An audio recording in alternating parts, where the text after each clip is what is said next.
Sure. Thanks for inviting me. Telling a decade-long story, it's like I can go on for hours and hours.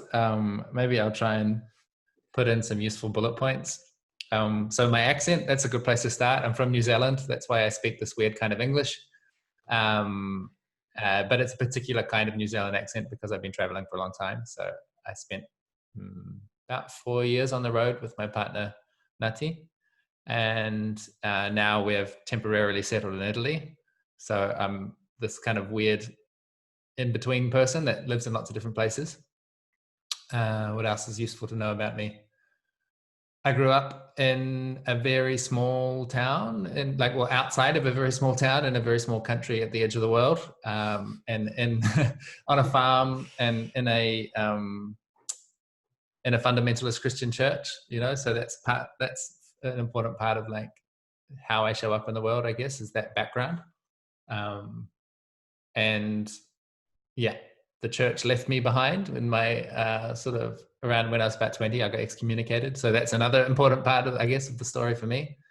And then skipping a few years, I joined the Occupy movement in 2011. That was really formative for me. I guess that was my new church that I joined. And then as Occupy, disintegrated more or less, my friends and I started a software platform called Loomio, which is a collective decision-making tool.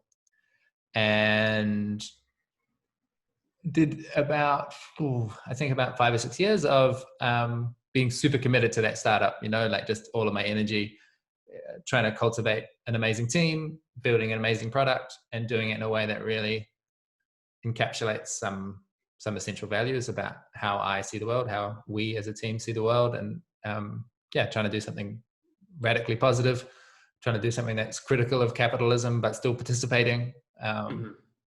So that whole project was completely absorbed me for a long time.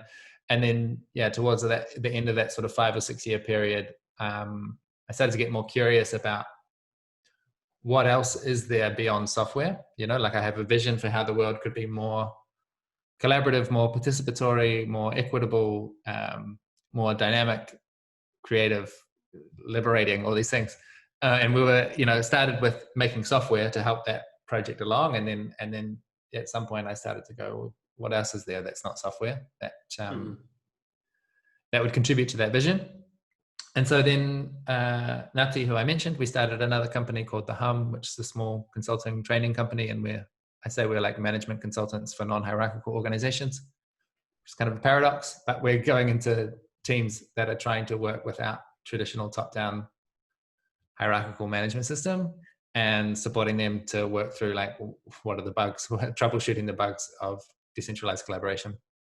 So that expanded my field a lot beyond software into all of the interpersonal dynamics, culture, psychology, how does decision making work and conflict and all this sort of stuff. So much more into the human domain and a lot more of the soft skills rather than just the legalities.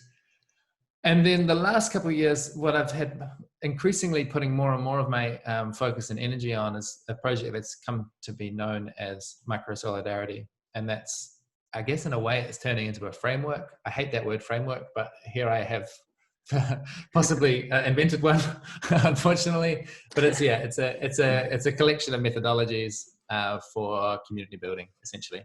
And it's a particular kind of community. It's like, how do we have communities that are very small scale, very high trust, very developmental, so oriented towards personal development, but also social development. Like, how do we make better people who make a better world, and how do we support each other to do that in a peer-to-peer way? So that's really where my interest is at the moment.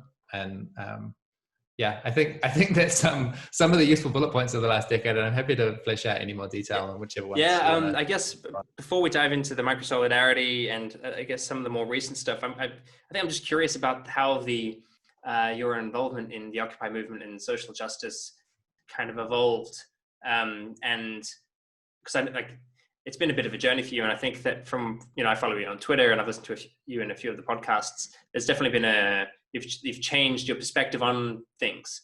So I'm curious, what were your experiences with the Occupy movement and social justice in general? Where have you changed your mind and what parts of you have you kept and which have you thrown away? And how does that all fit in service to what you're up to at the moment? That's a great question. Thank you. I don't know. I'll figure it out by answering. That's where we think normally, right? Yeah, I don't think up here. I just talk, and it just the thoughts come out.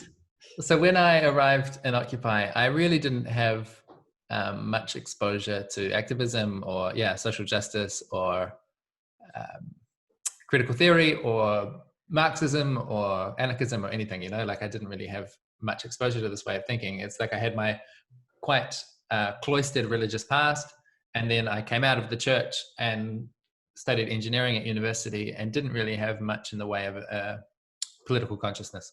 And then I joined sort of found my way into a kind of a punk subculture in Wellington, where I'm from. And, there's some kind of aesthetic of politics in punk, but most of the people I was interacting with also didn't have much in the way of a deep, like radical analysis. And then I got down to Occupy, and I was just attracted to it because it seemed unique. It seemed different. It seemed like, the big attraction was this commitment to being leaderless, which is a word I'm not really committed to anymore, but the concept in 2011 was pretty inspiring for me. It seemed really obvious that yes, the next big social movement that's going to change the world shouldn't have an obvious figurehead. It should be emergent and networked like the internet is. That seemed really self-evident to me. So that was one of the reasons that I felt called to go in.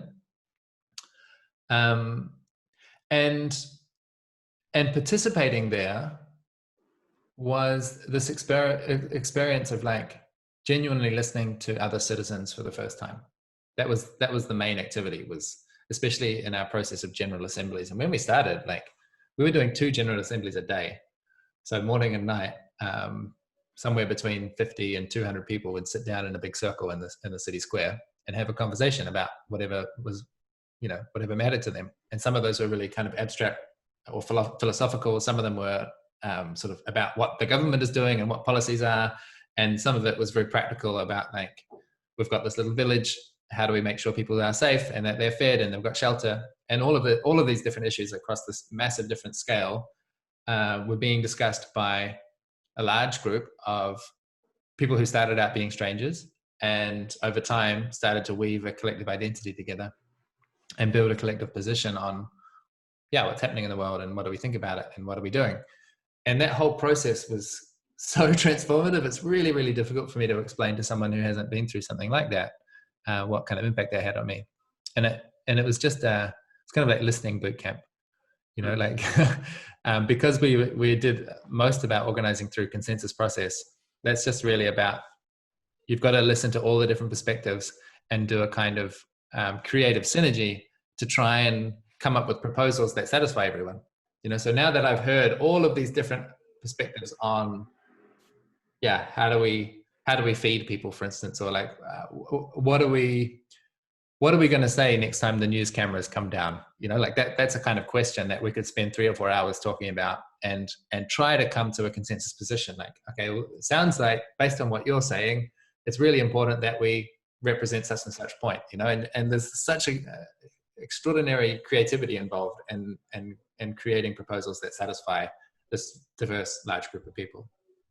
And that I just feel like I learned a huge amount. That up until I did that process, a sustained process of deliberation, where I felt like I had skin in the game and I was participating with others that had skin in the game. Until I'd done that, I was basically treating other people in the world as kind of as avatars, like not as real people. NPCs, that's I'm referred to. The non-playing characters, right? Like, I had this implicitly. I had a way of understanding the world, which is like, okay, why is it that the world looks like it's in trouble? It's because people are evil or people are stupid. That's basically implicitly the argument that I was running. And if people were less evil or more smart, we wouldn't be in this mess. And when I actually got to meet all of these different kinds of people and really understand their values and their experiences, where they're coming from, why do they have the perspective they do? It's like, wow, I can't find the evil ones and I can't find the stupid ones. It's like people just have really different life experience, and so they've got different ways of seeing the world for good reasons generally. And so that really that formed a kind of political consciousness for me, which emerged through practice. You know, it didn't come from reading some leftist text or something, but it did have a lot of leftist values in it. You know, like it really did. It did make me much more considerate of the experiences of people who are much less privileged than me, for instance. You know, so like up until that point, I really didn't pay any attention to feminism, and then listening to the experiences of women and people with other marginalized genders and hearing about what it was like for them on a day-to-day basis and what concerns they had and why, it's like, wow, okay, that really is important. That's like a really important part of society, whether you're being harassed and assaulted because of your gender. Like, that's really important. And I could easily just keep going through life ignoring that if I was only paying attention to myself and treating other people like NPCs. But being forced to reckon with their actual lived experience, that, wow, okay, we need to be considerate. We need to make sure that we're not, you know, I need to make sure that I'm not just attending to my own needs, but also my neighbors and other people in my society. So that whole process, made me much more compassionate, I think, and much more concerned about collective well-being and how are other people doing. And I guess in a sense, in some way, it made me much more humble about my own perspective. In another way, it made me much more confident because I had a lot of practice making arguments in public and speaking. And so now I feel really comfortable speaking. But it made me recognize that I just have a very small perspective, and every human has a small perspective, and that collectively we can, with the right kind of process, the right kind of culture, the right contextual setting, you can bring a lot of limited individuals together and come up with a collective intelligence, which is really superhuman, super compassionate, super intelligent. So that I still, I completely commit to those ideas and values, and I'm not letting go of that anytime soon. Yeah. There's a few points that I want to, I guess, run off on there. One is just the collective intelligence piece that you just mentioned. That's something that I think has become very sort of obvious in this time of coronavirus, that the hive mind, perhaps, you know, through Twitter or other social media platforms, can figure out what's going on far faster than the established institutions, let's say. I just remember reading stuff on, perhaps it's just because I follow, you know, some people who are more clued in to this, like, who are more who are used to dealing with risk. So like the venture capital community, and, you know, the man who is Nassim Taleb and the role that he plays, which is, you know, a story in of itself. But I think it's very interesting that just seeing the hive, for lack of a better term, come together and coordinate and really figure out what's going on, even though these systems aren't optimized for that. Like, Twitter's not optimized for sense making, but it seems to work. So I guess what the good thing is, perhaps skipping forward a little bit in our conversation, is that a lot of the tools that we need to kind of come to grips with what's going on and then bring about action are already halfway there. We just need to kind of update them a little bit. But I guess there's the one part that I really wanted to just touch on, or go deeper on, because it relates to what you're up to now, is the what you're talking about is how relating to other people and doing so, like, to really listening to them, was foundational in your growth. And I've seen you write elsewhere that it's the crisis that we live in today is in a large part an issue of our ability to relate to one another, but also the systems which we're embedded within, the neighborhoods, the countries, and also just the biosphere. So do you want to talk a little bit about that? I think this was in perhaps the Microsolidarity piece or something. Like, what is the crisis of relationality or relationship? And how have you found that by focusing on relationships, a lot of the other issues sort of just sort themselves out? Mm. Yeah, that's so difficult to answer. Yeah, yeah. Apologies. Well, I think there's kind of there's a way of looking at the world where you identify a problem. So like, okay, maybe there's a problem. There's a guy outside sleeping in his car because he doesn't have a house to live in. And maybe you could get to know that guy and help him out and get him into a house or something. But then you realize, wait, there's another guy down the street, and you can sort of address a problem as you see it, or you can seek for deeper causes and go, well, what's the dynamic that led to this situation? And I think we have, pretty, there's like a rich history of lots of people looking for what are the deepest underlying problems, like what are the deepest functions that are generating all of the different dynamics that we see, and can we come up with like super powerful heuristics that explain,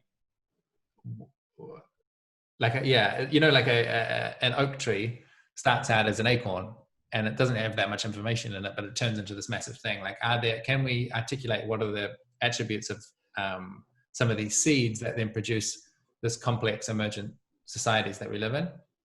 And I think it's interesting to hold lots of these different perspectives. So some people, for instance, they'll say, the kind of my sort of lefty friends that I spend a lot of time with, basically they'll have an analysis which is that you've got capitalism and the sort of class dynamics there, and you've got patriarchy and the sexist dynamics there, and you've got colonialism and the racist dynamics there. And those three kind of interlocking systems basically generate everything that we see, and we need a different system that replaces each of those three dimensions. Like, I think that's a useful frame. I don't think it's the only one, but I think that's quite useful to interpret. Like, well, going back to what you were saying before about the wisdom of the crowds, right? It's the same with categories, with concepts, right? Like we have concepts because they map onto reality to a certain degree, right? But it's when we use them all together and use multiple concepts to analyze a problem that we actually really get to understand it more deeply. So, the patriarchy, capitalism, they all make some sense, right? But they aren't 100% descriptive of what's going on. And I think that's something that we kind of don't really think about too much. We think that they are these entities that are 100% legitimate. Like, capitalism is this thing that you can kind of point at. And it's the same in everyone's minds, which it is definitely not from my conversations with people. I would love for someone to tell me what capitalism is, because I'm still trying to figure that out. So they are very useful lenses, right? And in the same way that I think now, looking back on my upbringing in the church, I think the story of God and Christianity and faith and religion, all that, like, I think that's a really useful lens, and it helps people make ethical choices and to bring out the better parts of themselves. Like, it can be used that way. But I wanted to, the reason I couldn't stand that church was because I said that's just a lens, and you can take those glasses off sometimes, and you're still a legitimate human being, and that was inadmissible. And so, I guess basically what I'm trying to say is that there are lots of different lenses for understanding what are the root problems in the world, what are the root causes of stuff.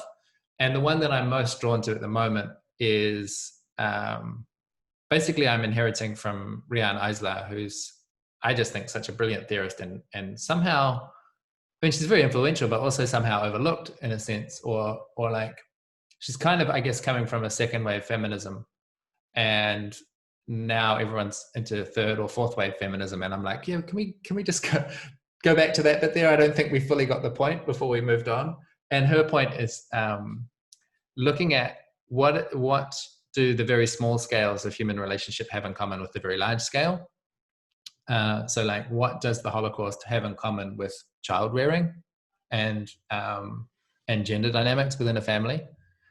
And she's articulated what she calls the biocultural domination partnership lens, and uses that lens to interrogate each relationship and saying, like, within a family, say you've got a husband and wife and some kids. So is the husband and wife relating to each other in a domination submission posture or in a partnership posture? Like as one, like the way I was raised, the man is the head of the household. So it's like, to my view, like a dominant posture. Or is it like a partnership between two equals?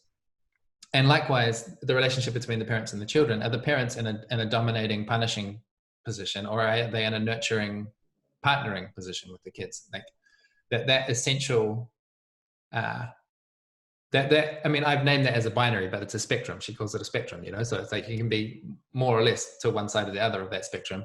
And the way that shows up in families affects the way your society looks. So part of how she explains the Holocaust is that there was a tradition of child rearing at that time, which was extremely authoritarian and domineering, that then produces characters like Hitler.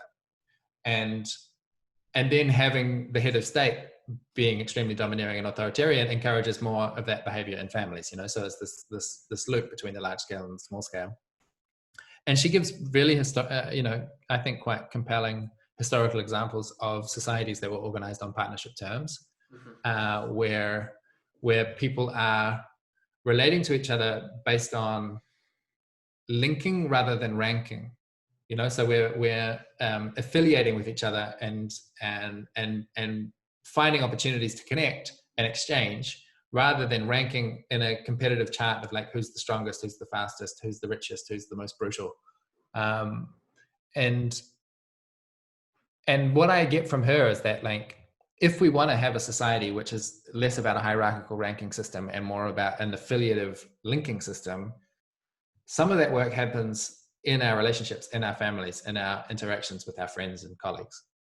And that's the part that I'm most drawn to, is like, how do we shift at the very small scale? How do we start prototyping living in this futuristic society which is liberated and compassionate and caring? Can I prototype that in my house or in my neighborhood?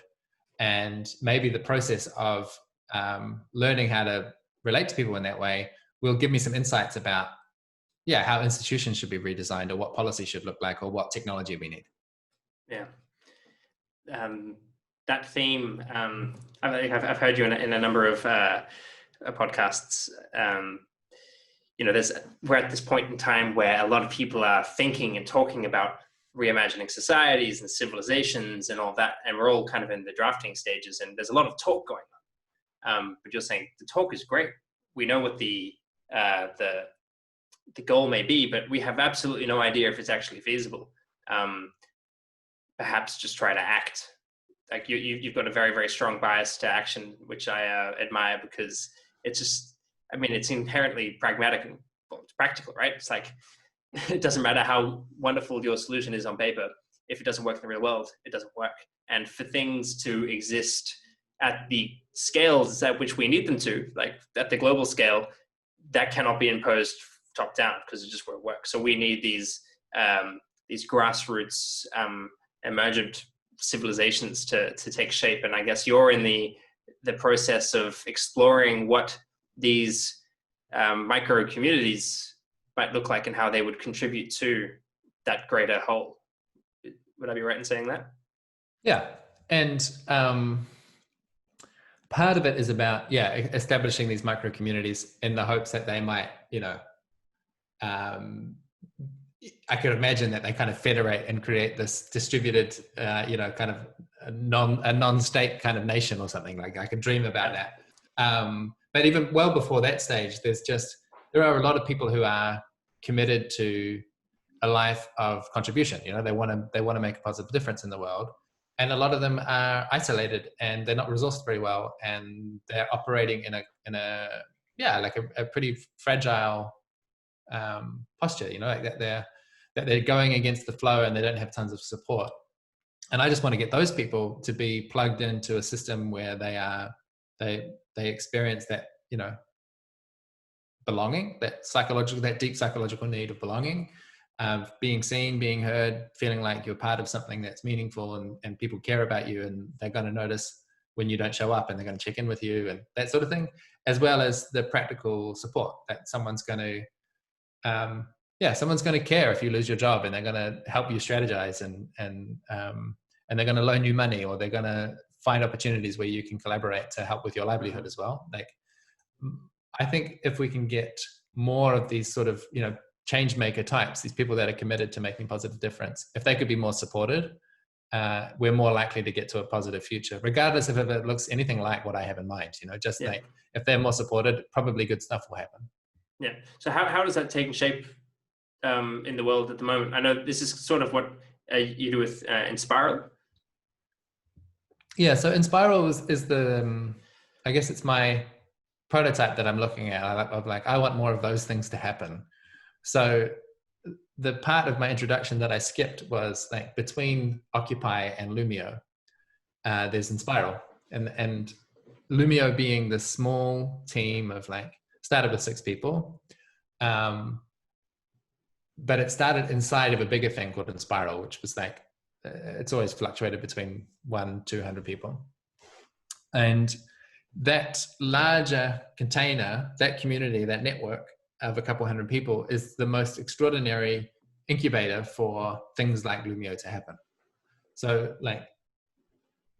it's a network of people who are committed to doing meaningful work in the world and are committed to supporting each other, and whatever that support looks like. It's very context dependent and relationship dependent, but we're intentionally cultivating relationships of high trust. So it's not very easy to get in, and we have quite explicit norms about what it's like to be in this community and what the expectations are and how do we make decisions and govern ourselves and so on. And then within that trusted container, we do a lot of experimentation with money, for instance, how people could all contribute a little part of their income to a collective fund, and then how would we like to allocate this money and what kind of projects do we want to fund. We do experiments like that, and we also do a lot of experiments with governance. So what if we have this, we now have a shared brand which is reasonably valuable, it's known all around the world, and we have no one in charge. We've got 200 people that all have some permission to use that brand. It's well, how are we going to make that safe and accountable and sensible? How do we make sure that people use that brand and maintain the quality of it and don't trash it? That's a tricky governance challenge to figure out. And so we've done a lot of experiments I think we kind of invent problems that are interesting to solve. And they're interesting to solve because it's well, how do we prototype the organization of the future where nobody's the boss? That's so much of what's going on for me. It's can we come together as collectives, because collectives have a lot more impact than individuals, but bypass a lot of the downsides of traditional hierarchy, where you have concentration of power and these kind of coercive dynamics and alienation between, increasing polarization between who has power and who doesn't. Can we organize collectives that don't suffer from those pitfalls? And it's a very messy experimental process, but that's what we've been doing for the last decade or more. And it's just been absolutely essential to my development as a person. It's been the context in which I've done most of my growing up, I think. And it's been essential to Loomio as an organization to have this bigger context where it's kind of like the extended family who care when things are getting tough. They'll come in and help, and they'll share lessons and opportunities. And I just think it made me and it made Loomio so much more resilient and so much more likely to succeed than if I was trying to operate on my own. And so, the puzzle now is how do we make more Enspirals? How do we make more of these trusted communities where people can commit themselves to purpose and receive a lot of support in the process? And that support is flowing in a mutual way, that it's in a peer-to-peer way. It's not coming from some central source of wealth or someone setting the direction, but that we're just sharing whatever spare resources that we have with each other and using that to bootstrap and create more resilience. So I guess I'm assuming with Enspiral that you're not everyone is co-located, right? You're spread across the world. So how have you found, brought about very deep connections, connections where you trust the people that you're working with when you don't see people face to face and you're just, communicating digitally? There has been a critically important face-to-face component. And we are globally distributed, but really still there is a home base in New Zealand, and there's an essential kind of pillar of our community, which is about the way that we gather. And we have, especially in the summertime in New Zealand, we have a big gathering once a year. There's also smaller gatherings at other points, but that big gathering every year, the summer, well, we used to call it summer retreat. Now we call it summer festival because it's gotten more ecstatic. But that space of connection, I think, has been just absolutely essential and critical to, how we've cultivated that level of trust. And then the other dimension is that it's a network that you join by invitation, so it's like there's a kind of social filtering process where people some of us are empowered to make these invitations, people that have been around for a long time, that are they're well known within the community, that they have a high degree of commitment and accountability. They're the ones that are inviting new people to join. And so there's a pretty sophisticated method of like filtering out, do we trust this person to jump in and participate in our governance decisions and our shared resources and all that sort of thing. So it's like being invited in is already quite a gesture of trust. And then we have graduated stages of higher and higher trust where you kind of gain more access to more stuff as you've been participating more. So there's like a reasonably sophisticated system for making sure that we don't just take some random person and say, here, jump in. That was the kind of one of the lessons from Occupy, right? Like there's no front door at Occupy. It was a public space, so anyone could jump in and participate. And there's some real amazing benefits of allowing everyone and being accessible to anyone. But there's also some real limitations, because someone could be, when you invite just a random person, they don't have to have any commitment. They can just say things because they're thinking about them, not because they necessarily have any skin in the game. They might not be committed to the place at all. It makes me think of the Extinction Rebellion movement, because anyone can say they're from Extinction Rebellion and do stuff. Some people may act in ways that a lot of the others may not agree with and could tarnish the brand, which I think has happened. I think the movement's a great idea, don't get me wrong. We absolutely need something like that, but I'm just saying that is something that could happen. If there's no real membership, these things can really get, these brands, for lack of a better term, can get sullied. So the person-to-person component of this sort of stuff is absolutely necessary, from what I'm, at least in part. Part, we don't know. So this is. I'm glad you said that, because I started this year with a plan, which I actually published, saying this is what I'm going to focus on this year for my community building work, and we've got these 4 different gatherings for these 4 different communities, and then of course pandemic kicks in, and gatherings are it's kind of like it's the wrong time, to be doing big events with people. And so we have pivoted and said, can we do some of this community building work without doing the gatherings? And we're still in the experiment. We're still finding out, it's only been a couple of months, but there's definitely one of the communities that feels like it's really lost a lot of energy because we don't have the face-to-face component. And I don't know if we're going to get through it, or if this is going to be the thing that just like that initial energy is going to expire because we didn't get together. I don't know. But there's another one that I'm involved in where we've just been putting a lot of energy into creating spaces online which feel like the context is oriented towards trust and intimacy and vulnerability and authenticity. And it feels successful. It feels that we actually are cultivating meaningful relationships. And when we finally do get together face to face, it's going to be really exciting, like that. It's very laborious to have, so we've got, I think, 4 groups now, and each group is 5 or 6 people. And we've been facilitating those people to get to know each other and to get deeper into relationship with each other. It's like a painstaking process week after week of like cultivating this thing online where people on calls, so it's not text based. I was going to ask, like, how are you facilitating these things? Because I couldn't imagine just being on a forum, and feeling a deep sense of belonging and interconnectedness.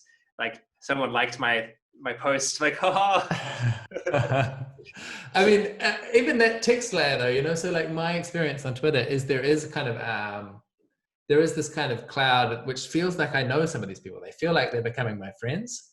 Yeah. And then I could imagine inviting some of them to a video call and having some facilitated process and then deepening, so it's like we've got that first kind of awareness of each other and then using some process. And by process, I mean, like in Zoom, you can make breakout groups. So you can put people into little, okay, we have a one-to-one for 10 minutes and there's these 3 questions and, each take turns to answer these 3 questions. And it's not that hard to engineer those questions so that they allow people to step more and more into an authentic expression of themselves and allow people to kind of come closer to each other and encounter each other. So it can be done without having the physical gathering, but it just feels like a lot more energy is required and less payoff than what you can achieve with having people come together for 3 days. Yeah. I think that definitely sounds, that maps onto my experience, but I have had 1 or 2 experiences of being in big groups where everyone's kind of in sync and it's like a very embodied, like you couldn't put your finger on what it is, but there's this deep sense of belonging and of a shared, I don't know what you'd call it, but there's something that I do not think can be recreated digitally, just by virtue of the fact that a lot of information is being lost, and through this medium, be it video or whatever. And I think just being in the same space, and I think there's some research that has shown that people who play sports together or Navy SEALs, their rhythms sync up, their heart rates and breathing and all that sort of stuff. So I'd be very curious to know if that actually happens, across the digital divide. If I'm playing a game of Dota or something, like. I think there's a risk that you can, there's a risk of bio-chauvinism, where you come to this position of like, the physical embodied form is the best and we must prioritize that experience ahead of any other. And I always want to hold the candle for the possibility that we could create experiences that are even more fulfilling and meaningful than the embodied ones in technical digital spaces and virtual spaces.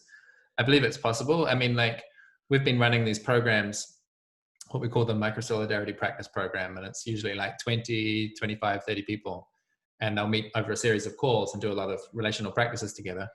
And we had one last week where there was this kind of in-joke that emerged within this temporary group of swaying side to side on Zoom. When there was technical glitches, people would sway. And there was a moment with 30 people on my screen and everyone's swaying in sync with each other. And it's silly and it's kind of shallow, but it actually it did have a trace of that feeling that you're talking about, that kind of like group coherence thing of like, hey, we're all here, we're all with each other, we're all present to the same moment, we're all like in this when we're, like they had this sense of being a we, being an us. And it was a narrow little, it felt like, drinking the ocean through a straw, whatever they say, but like it's, it has some promise to me. Yeah. The straw analogy might be a good one, because I'm thinking about like this screen in front of me as the straw, and what could really unlock that is virtual reality.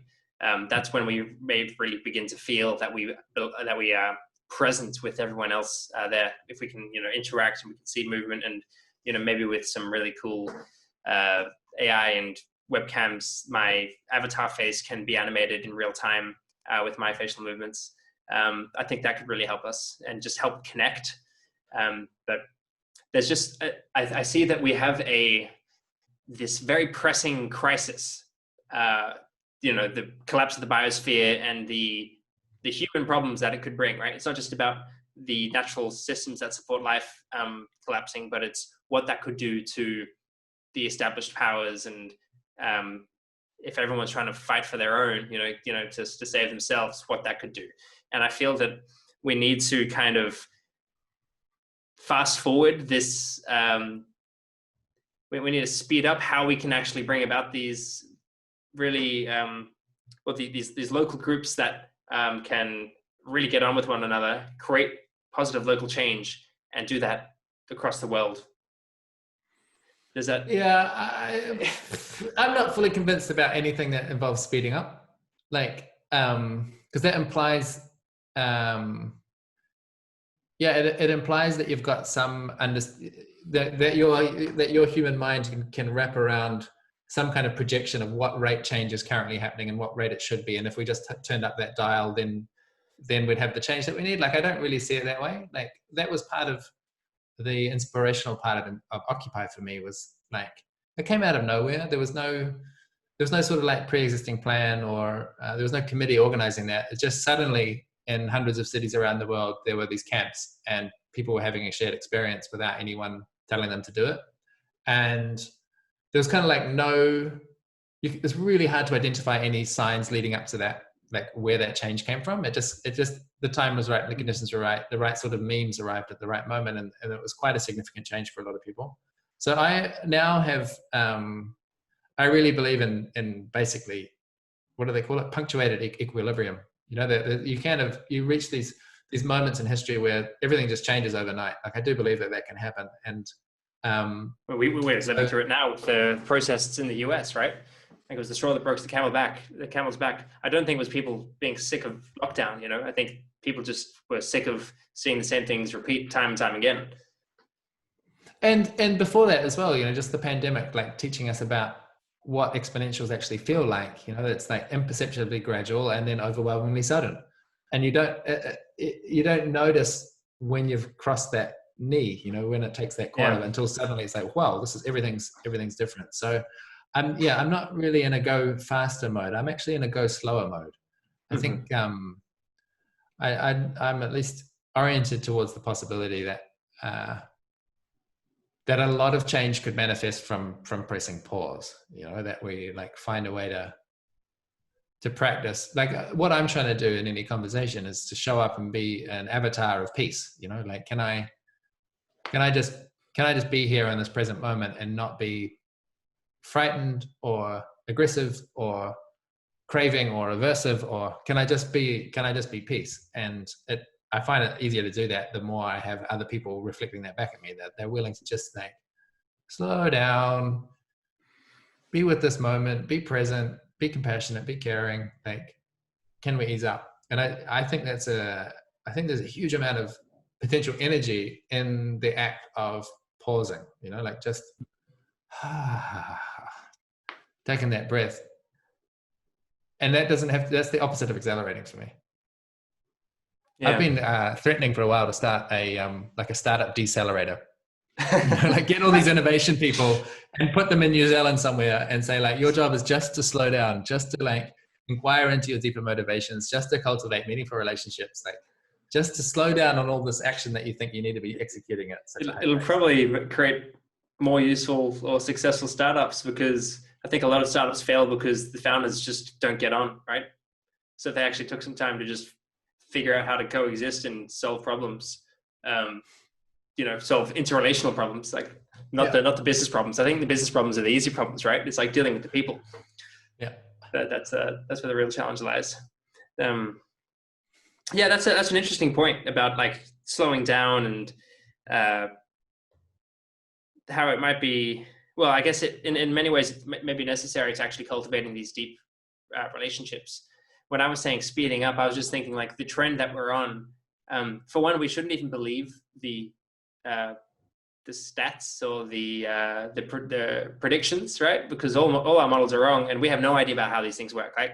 But we have no idea how the climate's gonna work. These are just like numbers. We have this affinity to like, oh, if it's on the paper, if it's on the spreadsheet, it's true. You know, I don't know what that bias is called, but it's definitely real.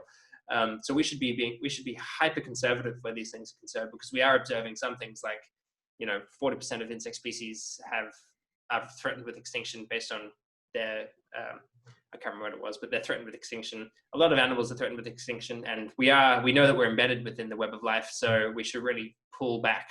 So I like what you say about pausing, right? To me, the equivalent of speeding up this movement would be pausing, because as long as we can take care of our basic needs, and when I say our basic needs, I mean the population of the Earth. Perhaps they may not be able to, I don't know, go on helicopter rides or something, some really energy intensive thing that's bad for the world, as long as we can all survive. Basically what we're doing with the coronavirus, but perhaps a little bit more extreme. Then I think that would be okay. So it's like, how do we accelerate the move towards that which would be good for all of life is kind of my question. And I see it as in a large part based on groups of people doing things like protesting, or not just protesting, but also like, this is something that I think we've seen with Extinction Rebellion. There's a lot of energy and anger in a way, but we don't quite have the channels through which we can channel those feelings into productive things, like actual actions, or I wouldn't say actions, but acts of creation, right? The first step is mobilizing, but I think we need to take that energy and then actually create the new institutions and organizations that'll actually deliver us into this new world. I'm sorry, I've just ranted away there. I don't really know where I'm at. Well, I could rant back, but I wonder. No, well, I wonder if there's some pressing questions, like if you think about, like what's happening in your life and what choices are in front of you. Like, are there things closer to, because it's quite easy to have opinions about Extinction Rebellion, and I'm wondering like what's more close to your actual environment that would be interesting to talk about. Yeah, something that I think struggle with, and I think a lot of people struggle with, particularly those who are very well aware of the current state of things, is the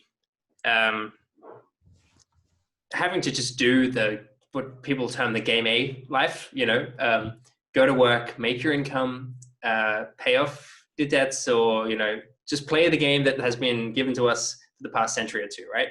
And then there's the crisis that we hear about all the time. I wake up, I brush my teeth, I have my coffee, I go to work. On the way to work, I see that, oh my God, the continent is on fire. Oh look, there's all this shit's going down.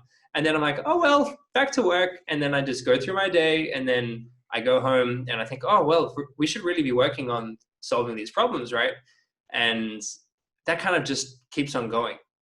And there are opportunities where people can really get involved in ways of trying to, I guess, move the needle. But there's this, I guess, inertia that I think a lot of us have, or perhaps it's a fear in a way of like, well, could I just quit my job and really go hard on all of this?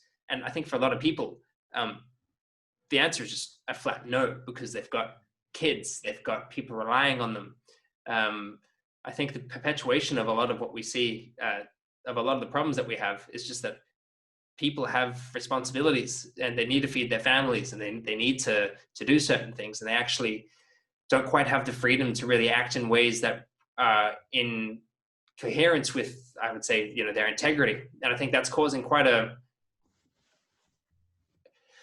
problem, or a crisis. And I think people are turning to social media or Netflix and video games to completely dissociate from the feeling of, words. I've been trying to get the word for the past 5 minutes, but it's not there. But they're just distracting rather than actually facing up to the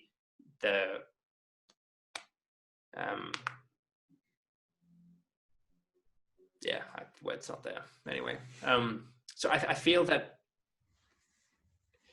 I don't know how we can, like, what's a good way to get past that? I mean, a part of this, what you mentioned with Enspiral, is it's a way out for some people, right? Like if we have these communities where people are actually empowered to work every day on things that the world needs and to enact the change that the world needs, then it's the best of all worlds, right? But we just need a lot more of those things. There's plenty of people at Enspiral that are doing jobs that don't feel super inspiring, that they're working in some big old organization, and they haven't fully inhabited this new futuristic game B, way of living or something.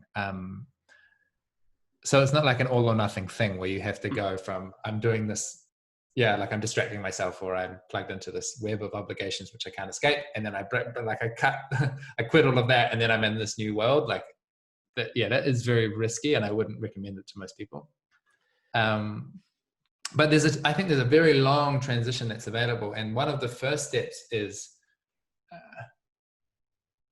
it's this process of like coming to terms with my own fear and grief, and also my own inspiration and ambition and vision and possibility, and both of those things are inaccessible when I'm in this distracting mode, you know, when it's like, I feel like, yeah, I've got these obligations which take up most of my brain, most of my time. And yeah, I get these random kind of decontextualized images coming through social media of things to be terrified about. I don't really have the space to think about it. I'll just kind of try and clamp that down and try and learn, how do I cope? You know, like I'll just try and cope. And that's you know, people find coping strategies because that's what they need. And what I'd be looking for is like, what are some baby steps? What are some first steps in the direction of like removing that removing that anesthetism, you know, like of turning up the sensitivity a little bit, both to the fear and to the possibility.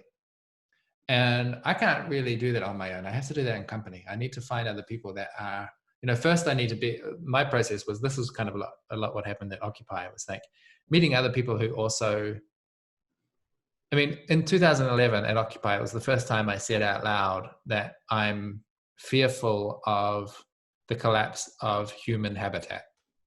You know, like this whole, we talk about the sixth mass extinction or the biological collapse, the biosphere collapse. It's like, that's our habitat, you know. This is not like, it's not like, oh, the natural world out there separated from humans is that threat. No, we are part of that system, and it's our habitat, it's where we live, and it's disintegrating.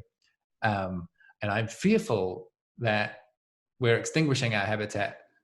There's a genuine threat of like massive loss of life, potentially even extinction for humans. Like, I only said that out loud because someone else did it first. You know, someone else gave me the courage to say that because they were more articulate than me. And I had these private thoughts that I'd been carrying around for I don't know how long. And then I had an outlet to say them and to meet other people that shared that fear. And it's not just the fear of the collapse, it's the fear of, hey, it seems like all the systems that we've got are not equipped to deal with this level of problem. And actually we seem to be accelerating in the wrong direction. It's like, there's a lot of depth to that fear. And definitely for me, the first step was to be allowed to say it, to allow that part of myself, to allow that, hey, there's all these thoughts going on in here and all these feelings that are going on in here, and I just need to like kind of spew them out. I just need to get them out. And I don't know what's the right thing to say. I don't know if I'm jumping to conclusions or being needlessly nihilistic or pessimistic. Like, I just need to express this stuff. And on the other side of that expression of grief and fear was the possibility of hope and the possibility of purpose. You know, like, it was only by going through that dark territory that I got to the point of like, I've got a part to play here. Like, this is a big complex system. It's overwhelming, but actually I can make a small contribution over here. That is, I've got some specific gifts. I've got some talents, and I can exercise those talents in service of a better world. I don't know if we're going to get there, but if I just work on that part, it helps me balance out that equation of the fear and the grief. You know, it's like, okay, well, things could go horribly wrong. I think some unknown probability of social collapse and human extinction. I don't know what the numbers are. I think the probability is getting more and more intense, unfortunately. But so long as I feel like I'm committed to something meaningful and I've got people that are doing it with me, I can cope. And it's a more, I think, proactive kind of coping than the one of just tuning out. And it could for years, that could just be conversation. Maybe that's what people need.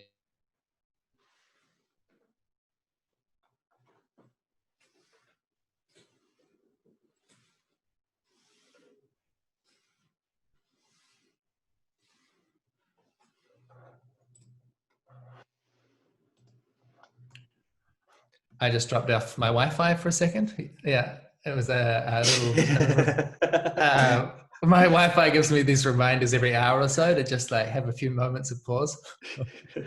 As soon as it happened, I just started swaying because I thought it was the right choice. Yeah. I can just repeat that last phrase that I got interrupted on. You said talking. It could start out with just talking to each other. Yeah. So for a lot of people that are they do have a lot of responsibilities and obligations. Like, I don't expect them to suddenly change their life tomorrow, but maybe it's years of just having conversation, just meeting people and cultivating a deeper sense of honesty and authenticity with each other, and practicing coming to terms with my fear and my grief, and also practicing coming to terms with my ambition and my vision and my possibility and optimism. Could be years of having that conversation before the circumstances of your life change sufficiently so that you can actually change your livelihood, or change the way that you live, or change the orientation of your family, or whatever is a bigger step than just talking. But I don't want to dismiss the conversation phase. Yeah. How do you build good groups? Like, it's all well and good to bring people together, but how have you found what works when it comes to facilitating connection, and what are the commonalities across contexts? Because what will work in one culture may not work in another, but we're all human beings. What have you found that actually does seem to work regardless of the context? Yeah. That's such a big question, eh? My preferred method is to treat it like a fermentation, like a sourdough or a kombucha or something, a yogurt. Like, how do you make good yogurt? Is you start with some yogurt. How do you make good sourdough? You start with you need the starter to, you take some, this culture, this intense kind of fermenting, active, living, burping, gassy starter culture, and then you mix it in with fresh ingredients and kind of reproduce and extend that culture into a bigger loaf. That's, for me, the best way to start a group, is to take a couple of people, a couple of relationships that already are going very well, that already have some. This is about, basically this is about lineage and about having elders and having people that actually have some experience, and not just trying to bootstrap from nowhere, but having some kind of context and saying like, well, these, I've had a great relationship with these 4 people who have come, we've done this world trip together or whatever. You've got some experience of, we seem to have figured out some ways of relating that work, and use that as the crystal, that's the seed, and then invite more people into that set of relationships that already work. So like, it might just be a relationship between 2 people that has a high degree of harmony and that has a lot of capacity, and then you invite 3 or 4 other people to share in that relationship.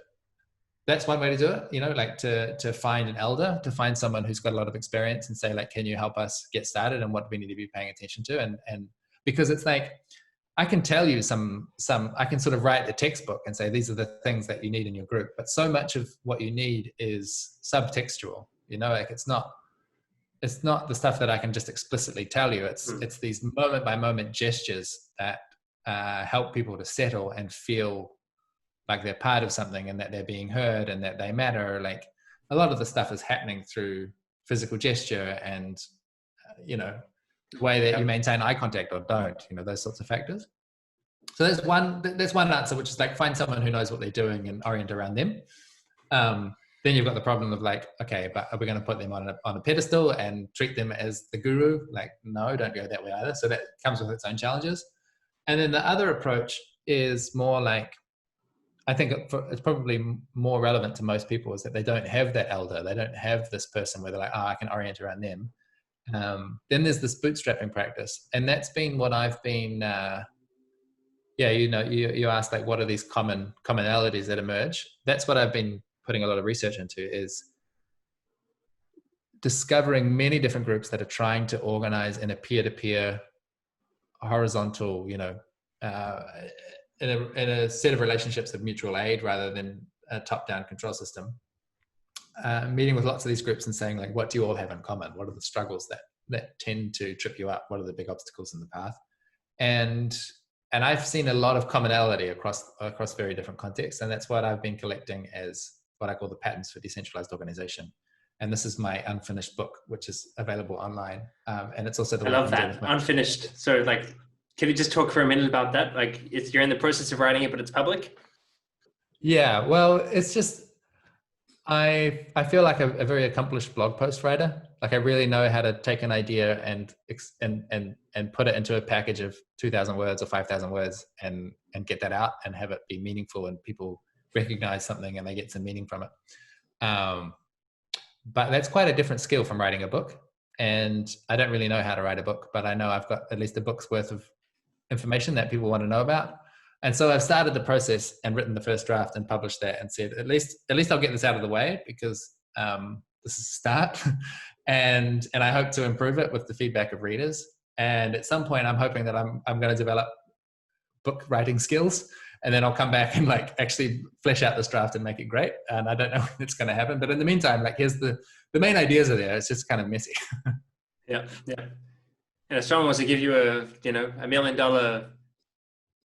what's it called, a publishing fee, then they can go and check it out to see if they want to put the money down. So yeah, it's pretty awesome. It's pretty awesome that I've sold it a few hundred times. And it's not finished, so it's like, okay, well, it's very encouraging. It's like every week another one or two, three people buy it. It's like, okay, it does put this pressure on me to like, okay, you're going to have to at some point sit down and finish that thing. So that's good. But that has been a project of identifying, what are the common patterns, what tends to go wrong, and what kind of solutions have people tried. And so this is stuff like you need to decide how you decide. Like if you're going to be a group, at some point you're going to have to make decisions. And what I've seen works really well is when a group has what we call a decision protocol. Like that if you're in this scenario, we use this method for making decisions. Sometimes there's some kind of decisions where you need consensus and you really need to do the slow process of building a strong agreement from everyone. There's other types of decisions where you can just execute on your own and you don't need to seek anyone's advice. And there are other scenarios which are somewhere in between. And kind of formalizing that at some stage is quite important for a group that's going to go the distance. There's another one about conflict will emerge. At some stage, you're going to piss each other off. And before you get to that stage, it's really important that you've agreed what's going to happen. That you have anticipated that conflict might happen and you've got some kind of process that you've all agreed to, that you're willing to kind of submit yourself to that process when things get tough.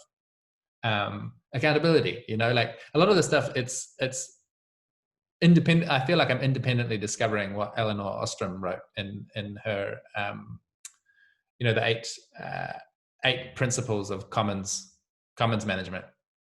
So like there's a thing around accountability. Like if you create a system where people are sharing and sharing the management of a common resource, you're inevitably going to get free riders. It's just the way human incentives work, that people will try and take stuff without contributing, unless there's some kind of social pressure that keeps them accountable.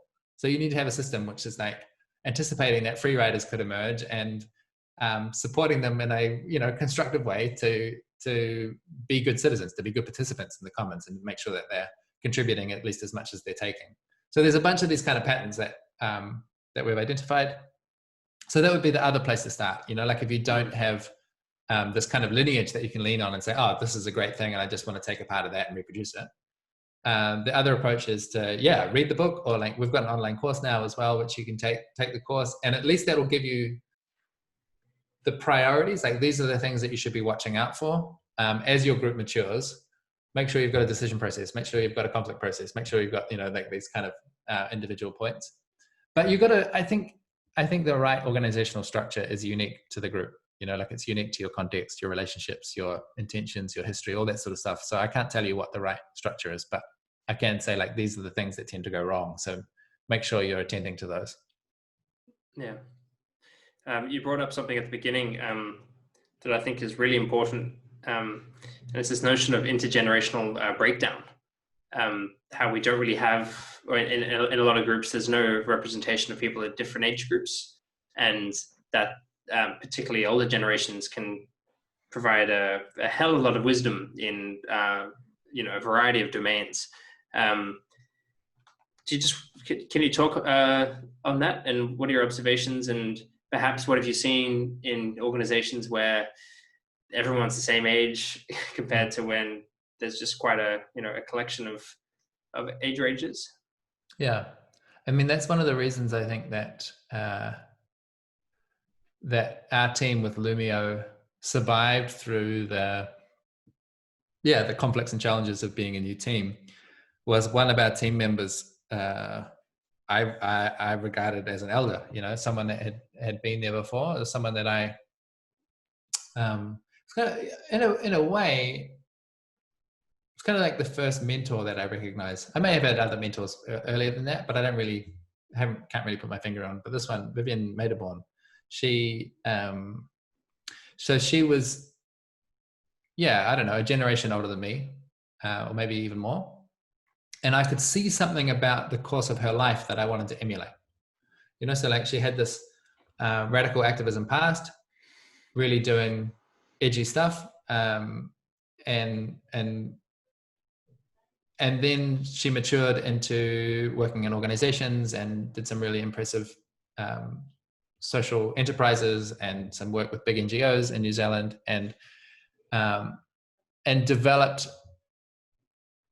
Yeah, I feel like she kind of like developed a certain place in society, which was making a really meaningful contribution and had some real influence. And then she wanted to join the team, like when we were starting out, she was excited about joining a tech company and being one of the participants there. And to have someone that I could recognize as that, okay, you have some of the same values as me, you're doing this activism thing as well. So I recognize you and I trust you. And also, you've been around the block a few times. Like you've been through a whole bunch of organizations, you've started stuff, you've failed and tried again. She had so much wisdom. So like I said about, like you need a conflict resolution policy before you have the conflict. She knew that. I didn't. And she helped us, get that in place before we needed it.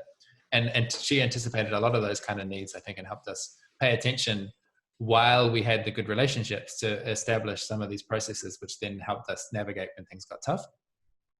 So that's one example where I think having someone with more life experience that I could recognize and that I looked up to and wanted to be more like them made a huge difference. And also, like there's a dimension of that where I think I had there's a whole phase where I had a really immature attitude towards money. Maybe you see this in some expressions of activism as well. It's like kind of like money is bad, money is evil.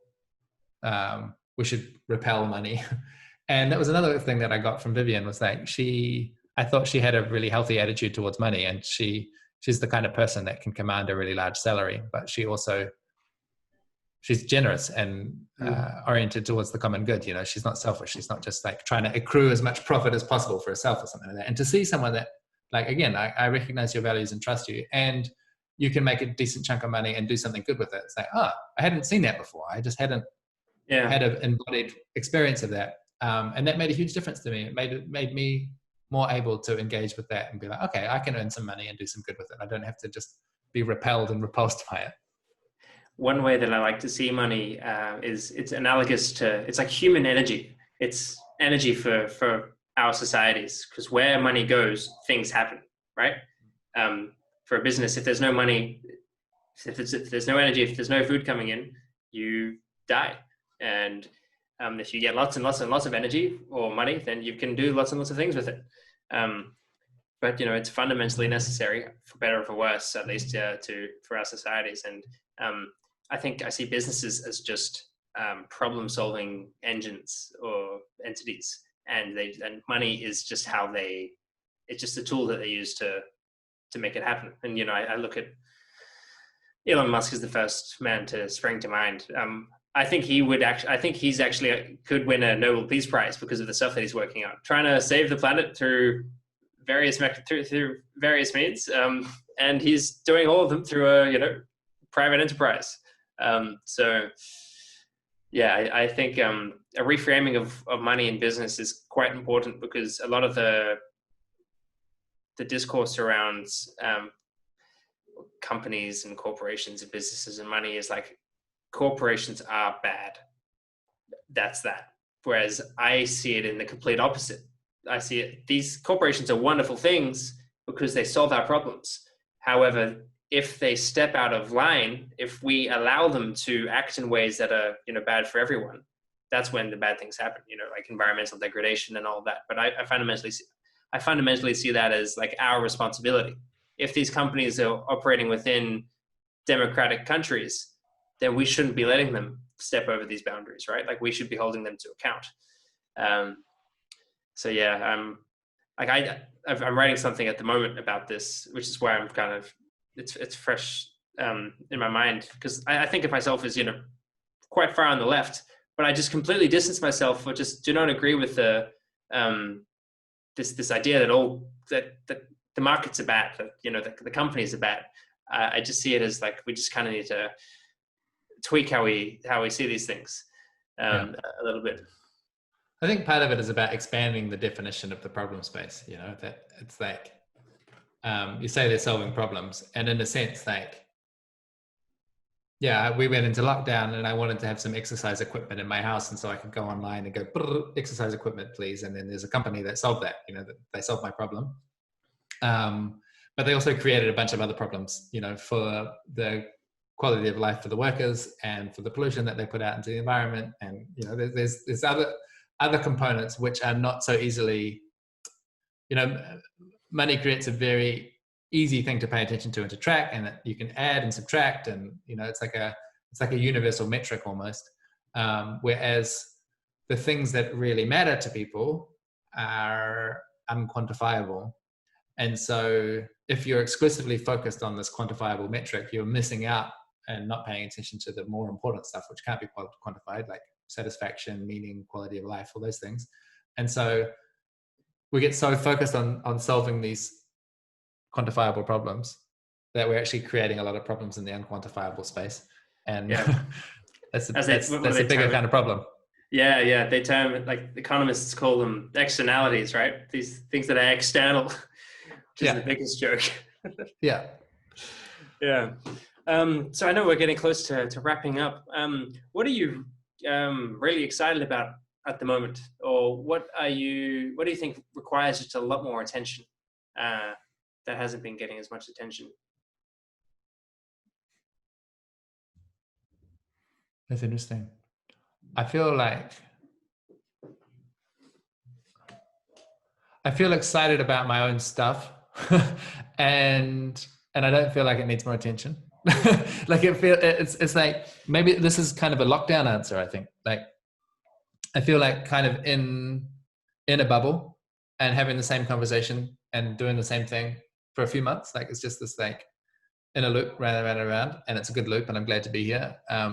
But I feel someone asked me recently as well, another podcaster actually asked, who should I be interviewing? Who's really exciting you at the moment? And I felt like, I don't feel like I've got a great answer right now. Like, I feel like I'm a bit low on freshness, it's like, I feel like I'm still a bit in intellectual quarantine. So that's not a very exciting answer, but it's just a recognition for myself. Like, I really am looking forward to kind of getting out of the bubble and getting more into interacting with people and discovering newness again. Some of the stuff that's been most exciting to me lately has what I've been looking for, we sort of touched briefly on my relationship with social justice, that I've got this leftist commitments, but also some dissatisfaction with it. I have part of what's really helped me with that is getting into political metamodernism. That's been kind of a breakthrough for me. It's like, I feel like I'm finding a new political home, and I'm looking for a bridge from postmodern social justice to this new Nordic political metamodernism that's emerging. And I think the bridge will look like the overlap between social justice and development, like personal development, adult development, child development, whatever. And so I've been looking for things that sit in that overlap. And the one that I've found so far that's most exciting is called Raising Free People. And it's a website, it's a podcast, book, lots of different materials and stuff about like, how do we raise free people? How do we, it's an anti-oppressive project, it's a liberation project, it's a social justice project, but it's focused on nurturance, it's focused on care, it's focused on education and development. And that, I think, is a really surprisingly unique thing. A lot of social justice is focused on opposition and it's like we've got to put a stop to injustice thing, but to have this developmental focus, I think, is really unique and really generative. Yeah. Like social justice is normally focused on removing constraints, right? So if you think about it as the tree, it's about removing the constraints, stopping the tree from flourishing. But then if you've kind of removed those constraints, then you're like, okay, well, how do we ensure that that tree flourishes as much as possible? And I think the tree analogy is a good one for freedom, because every time you move up in terms of the freedoms that you're afforded, you have access to more freedoms. You know, because I have my basic needs taken care of and I am literate, like me being literate, just for instance, opens up so many more doors. And then when I go down those doors, it just extends. That's really interesting. Maybe another way to just illustrate that is like my own transition with working with organizations. Early on, I was really focused on care and making sure that people are taken care of. So like when they have a problem, they know where to go and that they can get some emotional support and, you know, find their way to getting a resolution. That's like kind of a social justice focus. And now it's more like that care is not just about resolving problems and being there for someone who's having a hard time. It's also focused on growth. Like, okay, how would you like to become better? Like, what are your development goals? Like, what skills would you like to develop? And that's the developmental dimension to it. You know, like how do we proactively encourage each other to become the better versions of ourselves? Yeah. Do you have any other reading resources or books, podcasts, essays, just on this? I mean, on the metamodernism, perhaps there. Well, I've got a newsletter which I publish like once a month or every 2 months at richdecibels.substack.com, which is just where I share basically what I'm reading, what podcast I'm listening to, just to sort of curating the ones that feel the most interesting, the most important. So that's the easiest way for people to sample from some of the same stuff. I call it what I'm paying attention to. So it's just like, this is the stuff that's got my attention right now. So that's a useful resource, I think. And I'm always curious there too as well. Like I said, I feel a little bit insulated at the moment. So I'm curious if someone's listening and they hear like, I should totally read this, then certainly throw that my way on Twitter or through the newsletter. Yeah. So where can people find you online? Well, on Twitter is where I'm active, Rich Decibels. And something about that environment I find really fun, and especially in public. Yeah. Don't send me a private message. I've got so many, my inbox is full and I don't pay much attention, but get me in public and I find that fun to interact with. And from there you can go to my website, richdecibels.com, and from there there's like links to all the different things that are happening. Yeah. If you're, I guess the one like kind of plug bit to say is, if you're interested in some of these relational practices that I've been talking about, we're doing another Microsolidarity practice program in the last 2 weeks of July. And you can find out about that at microsolidarity.cc. Awesome. Well, I'll link all of that in the show notes. Tell me about, just before we close off, Rich Decibels. Where did the decibels come from? Well, my initials are RDB, Richard Dennis Bartlett. And during the phase, like between leaving the church and finding Occupy, there was a lot of kind of drifting around and not sure what I was doing. And at some stage, I got the really, really excellent advice to like, Rich, you're quite creative. You're actually an inventor and you should have a studio. And so I got invited to join a sort of collective art studio practice place. And I started building, I've got this whole history of building noise machines and audio devices and electronics and stuff like that. And there was kind of like a brainstorming process in that collective, and we settled on a brand for me, which was Rich Decibels, because RDB, like DB is decibels, and also Rich Decibels as in, it's like, you know, rich as in high quality, and decibels as in volume, and it's like I talk a lot. I hope that what I'm saying is rich, you know. It's just like, That's brilliant. When you say noise machine, I take it that's not just like a speaker, right? Like it's a particular kind of noise as well. Yeah, noise machines as in like white noise or pink noise. I was reading about yesterday. Not just that, but more like experimental, sometimes music, but other times it's not very musical. Sometimes it's harmonious, but experimental sounds that weird people like myself like to mix together to create weird soundscapes with, some of which are very abrasive and others which are very melodious. Lovely, lovely. Yeah. All right. Well, I think we'll end on that wonderful note. Thanks for taking the time, Rich. Thanks for the interview. Much appreciated, Sam.